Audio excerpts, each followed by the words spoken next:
little sugar buggers, welcome back to the channel for a brand new speed build. I do apologize for these videos being exceptionally late. I originally intended to film these on a Thursday, but in case you guys did not know, I've been in Vegas for the last few days and I literally slept for 20 freaking hours straight on Thursday. So, bish, when did I have time? I mean, seriously, I was too busy studying the inside of my eyelids to pay attention to the real world, and I'm a little upset about that. But oh my god, what is the longest time that you have ever slept for? Because 20 hours is probably a freaking new record for myself personally. Like, I don't even know. 20 hours was insanity to me. But anyways, guys, today we are going to be doing a speed build. We are going to be building Nixon and Marisol's brand new humble abode, where they are finally going to become a family with Grayson, Marisol, and Nixon, and baby Foreman on the way. I am seriously so excited, you guys, for the baby. You have no idea. I think a lot of us are very excited for the grandbaby because even though I do consider Grayson obviously a Foreman, he's not a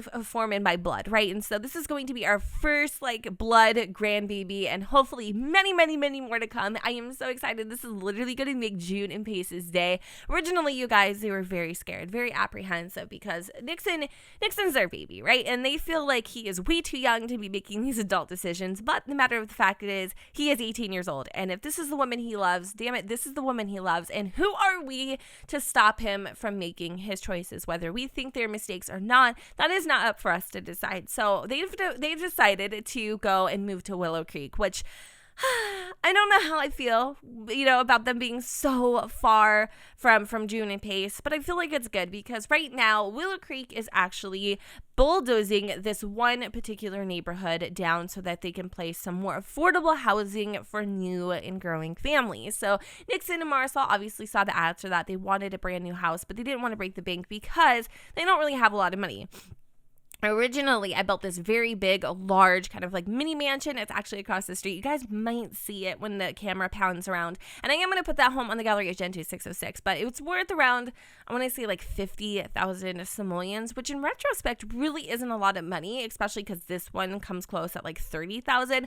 But I felt like for the very first house, it didn't make a lot of sense for them to move into something that huge. And not to mention, I really love to like raise families in like smaller, quaint homes that are all on one level, just because when you have like toddlers and things running around, it's a lot easier to manage, at least in my personal opinion. And so you guys, technically in the next episode, which I'm hoping will be up today here a little bit later on, probably more towards the evening, I think, you guys, we are going to kind of place it like 3 months out. So Marisol will still be probably in her second trimester, and I'm not gonna have Marisol like pop out the baby like immediately, like in the 3-day normal like time that it is to like cook one of those things. I'm definitely gonna have her like prolong it as long as possible because there's things I want to do. I want them to get married first and foremost. Yes, I want them to get married while Marisol is pregnant. I just think that is something that they both really want, and I don't know where we're gonna have the wedding. I was kind of thinking of having it in the backyard of our house, or maybe like at a park or something like that. I want it to be small and I want it to be special because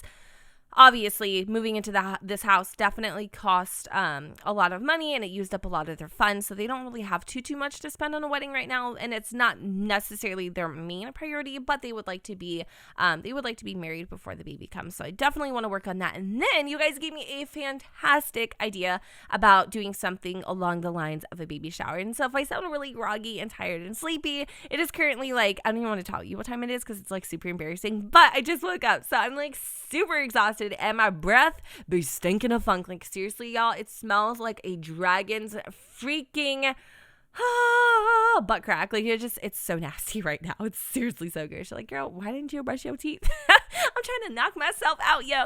But anyway, I really feel like this home is super duper generic on the outside, but I like it. I don't know why, but the more fancier I seem to get with the home, the less I seem to like it. Like, I love the house that they built across the street, and I will again put that in the gallery, but I like this home. It just seems like it fits them so much better. And I kind of went with this like brown theme. Brown, I don't know why, but brown is just my gig. I love brown. I don't know. For me personally, brown like symbolizes like coziness for whatever reason. Maybe because of like all of the homes I've ever had. My mom has always like decorated them with like a brown and red color palette, or green too. So that's just kind of like what I like naturally lean towards.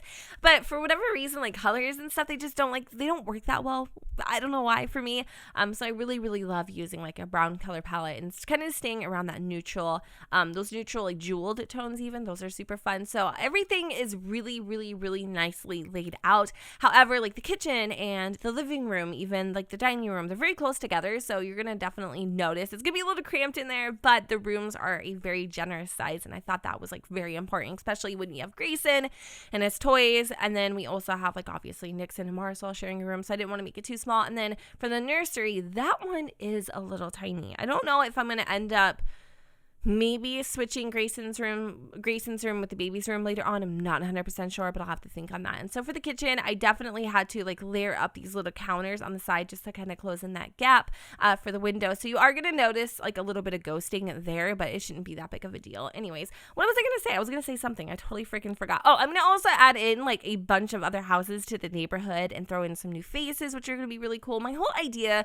with Nixon and Marisol kind of moving to a neighborhood is that they could be really close friends with their neighbors, like, or maybe even not. They don't have to be like super buddy, but you know, I just want them to know everyone on their block. I want the kids to grow up with other kids. You know, I want that because Nixon had that, and Marisol definitely grew up with a very like dysfunctional family. She never really got out a lot. Her mother was a single parent mom, but her mom wasn't really like very involved in her life. And I'm not saying all single parent moms are like that, because mine definitely was not like that. My mom was super involved in my life. And in case you guys didn't know, my mom was a single parent mom. My dad, like, he lives in Florida and all this kind of stuff. And I talked to him like very briefly while I was pregnant with Enzo, but that didn't stick. I don't know. I don't know what I was expecting, to be honest. That's like a whole nother can of worms. I talked about it like so freaking briefly with you guys, and I never brought it up. But I bet some people are like really interested. Like, what happened, Jen? Like, I know you like got in contact with your dad, and like I'll tell you very briefly because it's kind of a sore subject, but not really. Like, I don't think it affects me, but it might, you know? So a long time ago, like 3 years ago, was it 3? It might have been 2. I don't know. I think it was before I got pregnant. Okay, so it was the Father's Day before I got pregnant with Crixus or Enzo. I got pregnant in September, and so this was obviously whenever Father's Day is. I can't remember off the top of my head. So I remember going that Father's Day, going on Facebook, just like totally curious to see if I could find him, you know, because you can find a lot of things on the internet. And I just thought, well, maybe why not? You know, my mom did not have contact with him for several years. I think the last time I talked to him was probably when I was like 10 years old or something like that, like super, super duper duper, like 19 years ago now, basically. Well, at that time it was like 17 years, but I digress. So anyways, I went on Facebook. I actually found my uncle, and he cosplays. That's cool. Now I see where I get my love for like for video games and like cartoons. I'm not even kidding. It just makes so much sense. It's so weird how you can not even know family but be just like them, you know? And it was funny because he was like dressing up in like Batman costumes, and I used to do that as a little kid. I tell you guys this story all the time, but when I was a little child, I used to be in ballet. And when I was in ballet, I used to put the tutu around my neck and just run around the dance floor singing Batman. And literally my freaking uncle does that. Like, what is that? It was like, oh yeah, you're my uncle. Like, you are definitely my family. And then I contacted him and I told him who I was, and he couldn't even believe it. But he seemed really nice, right? I mean, he was like very excited, and he's like, you can always talk to me, and now I can't even find him. I'm like, okay, like, I guess I don't know what that was. That was just weird. He told my grandfather about me, and my grandfather didn't really want to talk to me. He didn't try, I guess, or anything to like reach out. Like, he even told him like, hey, you know, would you want to call Jen and talk to her? And he didn't, so that's fine. I felt pretty welcome by my uncle, but my other parts of my family that claimed to love me and miss me as a child, especially when my mom was going through that whole thing, it's just funny how like all of a sudden you're adult now and it's like, you know? And my dad, he was interesting. He was different. My dad, I don't know how much I'm like him, to be honest with you guys. And I don't want to like have this like take up too much time, because as you could tell, it's kind of like, it's hard for me to talk about. I can't even believe I'm talking about this. I'm like my dad. I am. I have his humor. I say very inappropriate things at all the wrong times. I don't care what people think about me. I really could care less. Like, honestly, like, me pleasing other people is just it's at the very, like, you know, bottom of my agenda, unless it's like, you know, I mean, I love making people happy. There's a different type of like, you know, I'm trying to make people happy, and then like I'm not doing it to make people happy kind of a thing. And I think my father is very, very much like that. And when I was talking to him, you know, he tried. I'm not gonna lie, like he tried, but I think there's a part of me that was just like, you know what, like this is too far gone. You know, you weren't a part of my life, and you weren't like the best person to my mom. And I like to give everyone second chances and, you know, that kind of thing. And he tried to be there. He really did. It's just, it was me, you know, it was really me. I didn't feel right about the whole situation. Like he wanted to come visit. And then there was like a few times where he like tried and he's like, oh, I can't make it. You know, Hot Rod is what he used to call me. And he like still called me that. And after a few times of like, oh, I can't make it. You know, I'm just like, you know what? You haven't been a dad for like the last 27 years. I think I'll be fine, you know? So I never really followed up with that whole thing. He knew I was pregnant with Enzo. And I think the last time I talked to him was when I was on my way home from Portland, or might have been around Christmas time or something like that. I honestly don't remember. But yeah, that's pretty much like the story of my dad. Like I didn't keep in touch with him, and I don't intend on keeping in touch with him anymore. Because like it just doesn't seem like a point. Like I basically have lived my whole life without him, you know? So if you don't have a dad, or you know, your dad's not in your life, like I can't tell you how to feel, but like if you have your mom, at least, like, you're blessed. You know what I mean? Like, my mom is everything to me. And it just be, or the other way around, you know, maybe you only have your dad. And I don't know. Basically, in a nutshell, like, I don't even know how to be a daughter anymore, you guys. Like, I genuinely do not know how to be a daughter. I'm being real and honest with you guys. Like, I don't know what a father-daughter relationship looks like. I just don't. So it's me, and I just don't even know how to be one. And the only thing I know how to be is obviously a wife, and I don't know what's appropriate and what's not. Like, I'm being honest with you guys. Like, I genuinely don't know how to be a daughter, and that's a very weird feeling. It's like so out of my comfort zone. So I don't want to do that. You know, I do not want to do that at all. I just don't even want to have that relationship, and it sucks and it's crappy, but it's just the way the cookie crumbles. So anyways, a couple other plans I have for the 4 months, and if you guys want to talk about that with me, like anything, you know, how I've dealt with that my whole life, or maybe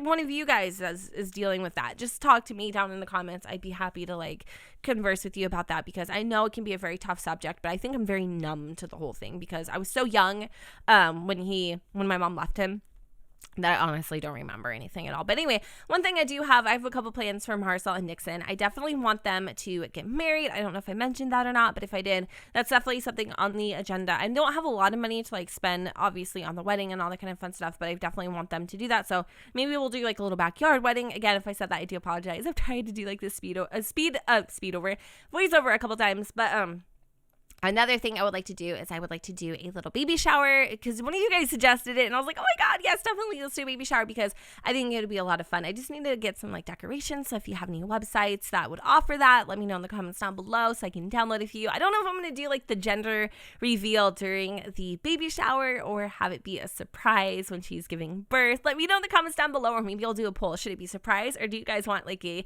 baby shower gender reveal? Because I already know the gender. I did not pick the gender, but I am seriously the worst when it comes to surprises, and I had to know.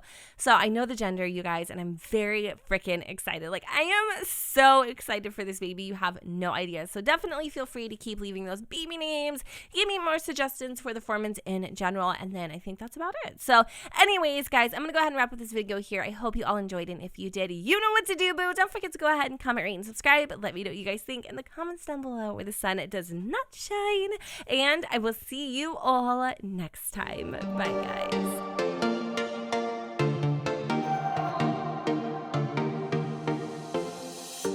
We're moving through the night like we're from a different star, flying over streets and our broken hearts, but they can't even touch us. We found a different beat. Paradise is waiting and we bought the leaves.